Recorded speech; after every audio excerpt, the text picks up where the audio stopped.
tell me about this fabulous look this evening. You know, I love a good off-the-shoulder moment, and one of my amazing friends and incredible designers, Marcus Reynolds, out of Seattle. He is a local designer, and he's an underwear designer, actually. He did this for me, and he always understands my style. I love, and I'm really drawn to like vintage elegance. I'm very drawn to 40s, 50s, 60s glamour. The movie stars, the beautiful women of yesteryear. I mean, I'm a Joan Crawford, Lucille Ball, Marilyn Monroe fanatic all the way. So yeah. And what made you say yes to returning to Drag Race for All Stars 9? Charity, 100%. I had been asked to do other seasons, and I decided not to come back. When they said that it was a charity season, I was 100% on board. You know, I haven't been a part of the show in so many years, and I felt that it was time, being that it's non-elimination season. I think it's also super amazing to be able to really showcase who you are throughout the entire season. And, you know, for all of us with all the different organizations that we chose, to be able to give back is really everything. You know, so many of us as entertainers, we're in nightclubs and venues, and we're collecting tips, and we're lip syncing and having an amazing time. But to selflessly be able to give back to the world and to put a voice to it, I think is something that you actually can't put a dollar amount on. And tell me a little bit about the charity that you chose and why you chose them. So I chose the Anxiety and Depression Association of America, very near and dear to my heart, because while I don't and have never really suffered from depression, I do from anxiety. And specifically, I'm a hypochondriac, so anything health related. And fortunately, I'm very healthy, but I'm very much a germaphobe, and I have struggled with it my whole life. In fact, when 2020 hit and the world shut down, it was literally like the death of me. So I had to get into therapy, and I ended up on pills, and I was tired of kind of talking to doctors and them wanting to just prescribe you a pill and go away, you're fine. And the reality of it is that I learned that it's okay to not be okay. And so with the Anxiety and Depression Association of America, it's a very small group of just 5 people, and they give you the tools and the resources to kind of help you be okay again. And what did you want to show the world with your drag this time around?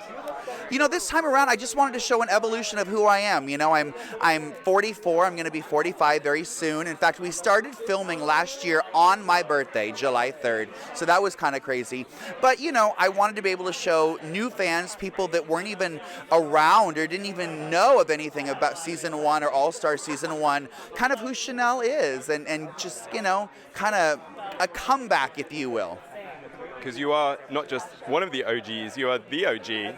I am. You know, I was the very first queen to ever walk on set, and that's kind of an amazing feeling, and that nobody else can say it. So I'm honored.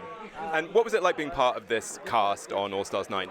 Well, you know, everybody in this cast is literally at 100% when it comes to look, when it comes to wardrobe, personality. I mean, we really mesh so beautifully together, and it was great because so many of us have worked together in many different venues throughout traveling, and so it was kind of like coming together for a reunion, if you will. And so it was exciting. I mean, obviously there's drama. There has to be drama because, you know, you